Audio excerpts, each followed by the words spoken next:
Hello student, good evening. Drawing classes bye गुड़िया ma'am channel पे आप सभी का स्वागत है।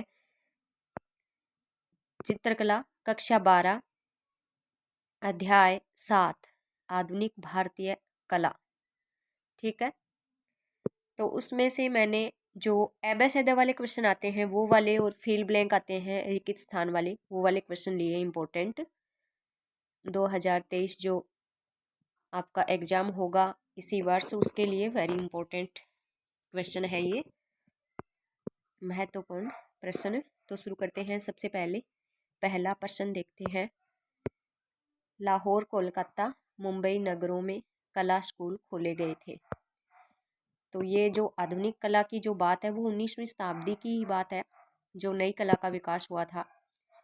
तो लाहौर, कोलकाता, मुंबई में 19वीं शताब्दी में कला विद्यालय खोले गए थे। 19वीं शताब्दी में, ठीक है, इसका आंसर हो जाएगा 19वीं शताब्दी में। एबेसेडे में आपके जो ये ऐसे प्रश्न दे करके और फिर आंसर में आपको दे देंगे एबेसेडे, उसमें 18वीं, 17वीं, 16वीं, 19वीं शताब्दी, ऐसे तो 19वीं शताब्दी करेक्ट होगा। दूसरा क्वेश्चन देखते हैं। भारत का प्रथम राष्ट्रवादी कला स्कूल कला भवन स्थापित हुआ था। 1919 में स्थापित हुआ था, जैसा कि आपने रीड किया होगा चैप्टर। 1919 में स्थापित हुआ था। नेक्स्ट क्वेश्चन की तरफ चलते हैं। कला भवन किस विश्वविद्यालय का अंग था? तो यह विश्व भारती विश्वविद्यालय का अंग था। विश्व भारती विश्वविद्यालय का अंग था। फिर देखिए नेक्स्ट क्वेश्चन है। ज्यामितीय पहलुओं का उपयोग कर क्यूबिज्म की एक अनूठी शैली का आविष्कार किसने किया था? गगनेंद्र नाथ टैगोर ने। चित्रों में एक ज्यामितीय शैली होती है जिसको क्यूबिज्म शैली बोलते हैं, यानी ज्योमेट्रिक आकृतियां बनती हैं, वर्गाकार, वृत्ताकार, इस तरह से आकृतियां बनती है, तो वो ज्यामितीय आकृतियां होती है। तो इस प्रकार की जो शैली होती है वो क्यूबिज्म शैली होती है, और उस शैली का विकास आविष्कार किया था गगनेंद्र नाथ टैगोर ने। इम्पोर्टेंट क्वेश्चन है ये, ठीक है। नेक्स्ट चलते हैं। नेक्स्ट क्वेश्चन हमारा है, रविंद्रनाथ टैगोर ने अपनी दृश्य दुनिया के निर्माण की प्रेरणा ली थी। तो रविंद्रनाथ टैगोर है ना, वैसे इन्होंने कोई कला शिक्षण है वो प्राप्त नहीं किया था। ये कवि थे, उच्च कोटि के कवि थे, लेखक थे। जब ये अपनी लेखनी लिखते थे उसमें कोई भी त्रुटि हो जाती थी उससे ये आकृति का रूप दे देते थे।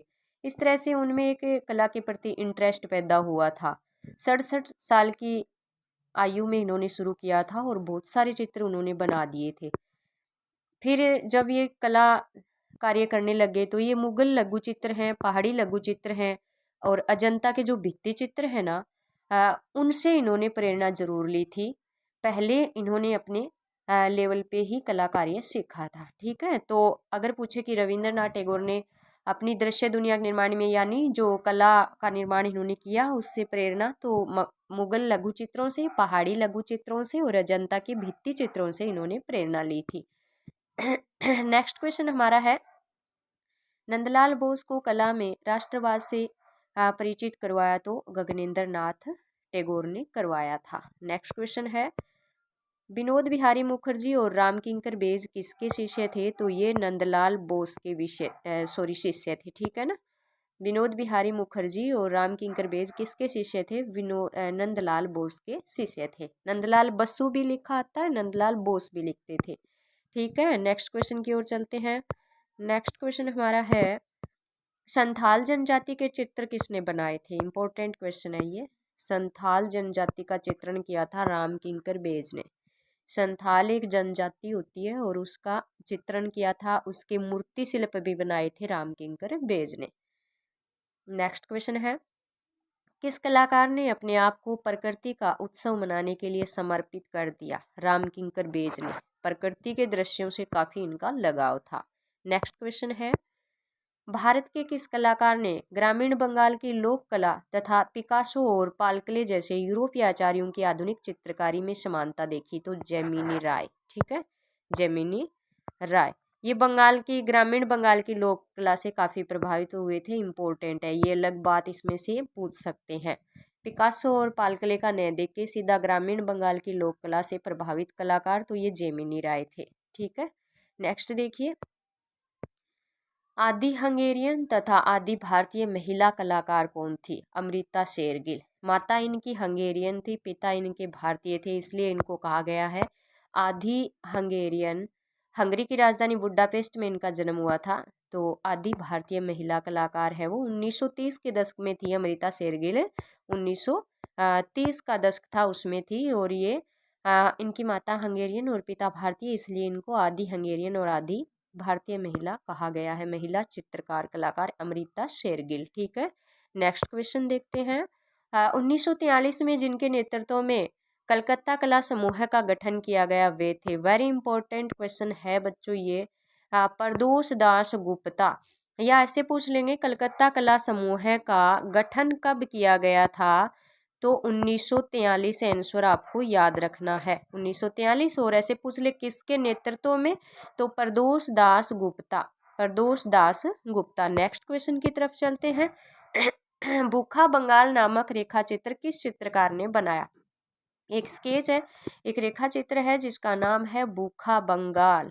तो ये बनाया था चित्तो प्रसाद ने। भूखा बंगाल, इंपॉर्टेंट क्वेश्चन है ये भी। चित्तो प्रसाद ने बनाया था भूखा बंगाल नामक रेखा चित्र।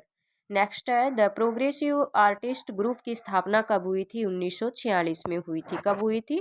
1946 में हुई थी। ये देखिए, जो ये ग्रुप है ना, समूह है, जिनकी कला का विकास करने के उद्देश्य से इनकी स्थापना हुई थी, ये इम्पोर्टेंट है।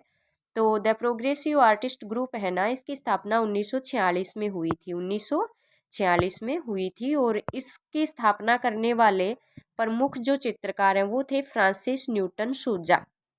इसकी और भी अन्य मुख्य सदस्य से अलावा और भी थे, लेकिन ये फ्रांसिस न्यूटन सूजा ये मुख्य थे, इसमें ये सबसे आगे थे इसकी स्थापना करने में। बाकी तो जो और चित्रकार हैं वो अलग थे। मुख्य का पूछेंगे। और इसकी स्थापना कब हुई? तो ये 1946 में हुई थी। फिर देखिए, दक्षिण भारत में चोलामंडलम की स्थापना किसने की थी? ये चोलामंडलम है, ये भी एक कलाकृतियां निर्मित करने के उद्देश्य से इसका निर्माण हुआ था। तो ये KCS पणिकर ने इसकी स्थापना की थी, ये भी आप इम्पोर्टेंट मान सकते हो। ठीक है, नेक्स्ट क्वेश्चन की तरफ चलते हैं। नेक्स्ट क्वेश्चन हमारा है, भारत में नवतांत्रिक अमूर्त कला का विकास हुआ था। नवतांत्रिक अमूर्त कला का विकास हुआ था तो 1960 के दशक में अमूर्त कला का विकास हुआ था। ठीक है, नेक्स्ट क्वेश्चन है, भारत में अमूर्त नवतांत्रिक कला शैली के विकास में योगदान दिया, यानी उन चित्रकारों के नाम बताने हैं जिन्होंने 1960 के दशक में अमूर्त नवतांत्रिक कला शैली का विकास किया था। तो याद आ जाएंगे बीरेन डी, GR संतोष, KCS पणिकर। ठीक है, ये भी इम्पोर्टेंट है, क्वेश्चन पूछ लेंगे कि अमूर्त जो शैली है, नवतांत्रिक कला शैली है, उसका विकास किसने किया था। नेक्स्ट देखते हैं, स्वामीनाथन के नेतृत्व में जिस कला ग्रुप का गठन किया गया उसका नाम क्या था? ये ग्रुप भी इम्पोर्टेंट है, जितने भी ग्रुप हैं उनके सबके कब गठन किया गया और किसने किया गया।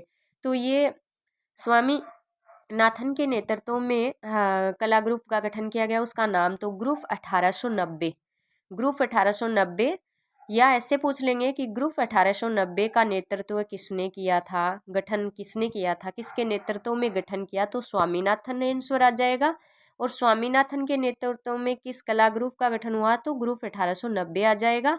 और अगर इसी का ये पूछ लेना, आगे मैंने नेक्स्ट क्वेश्चन दिया है इसका, कि ग्रुप 1890 का गठन कब किया गया? तो ये 1963 में किया गया था और स्वामीनाथन के नेतृत्व में किया गया था।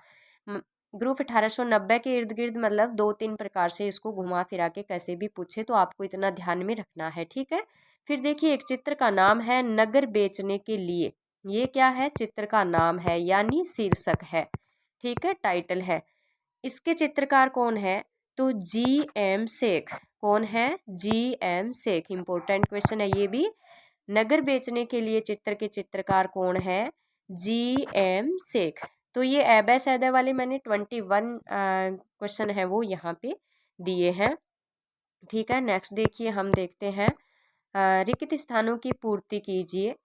तो ये जो थ्योरी है उसी में से कुछ बीच में से कुछ वर्ड है वो मिस करके इस तरह से मैंने बनाए हैं।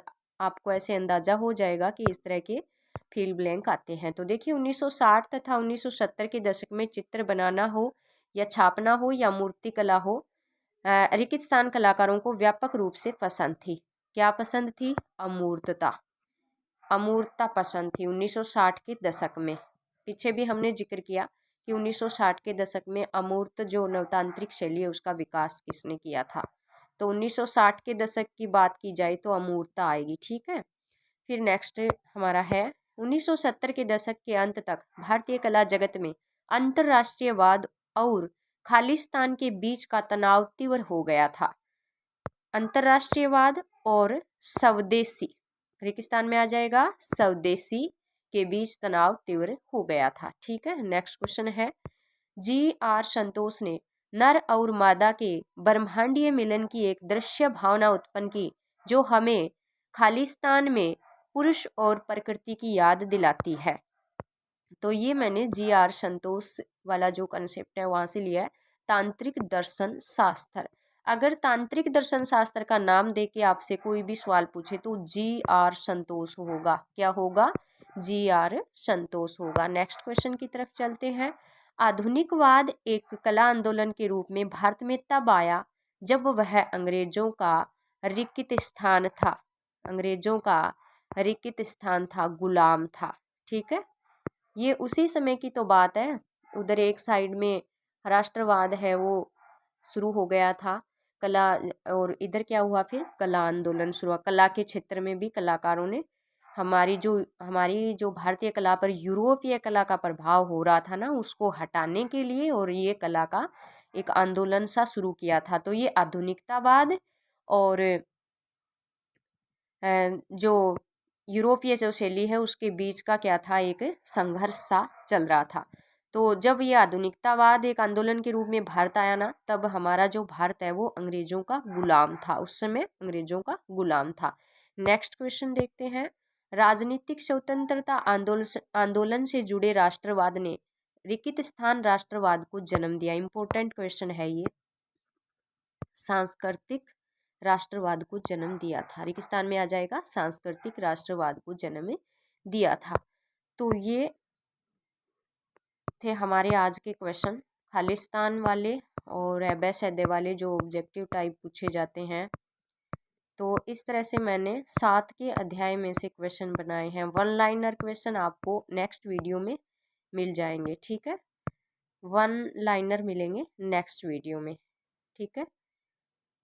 और ये आप अपनी कॉपी पेन लेकर के और सारे क्वेश्चन हैं वो आराम से नोट कर सकते हैं। इम्पोर्टेंट क्वेश्चन बनाने की काफ़ी कोशिश की है मैंने कि आपको एग्ज़ाम में फ़ायदा हो जाए।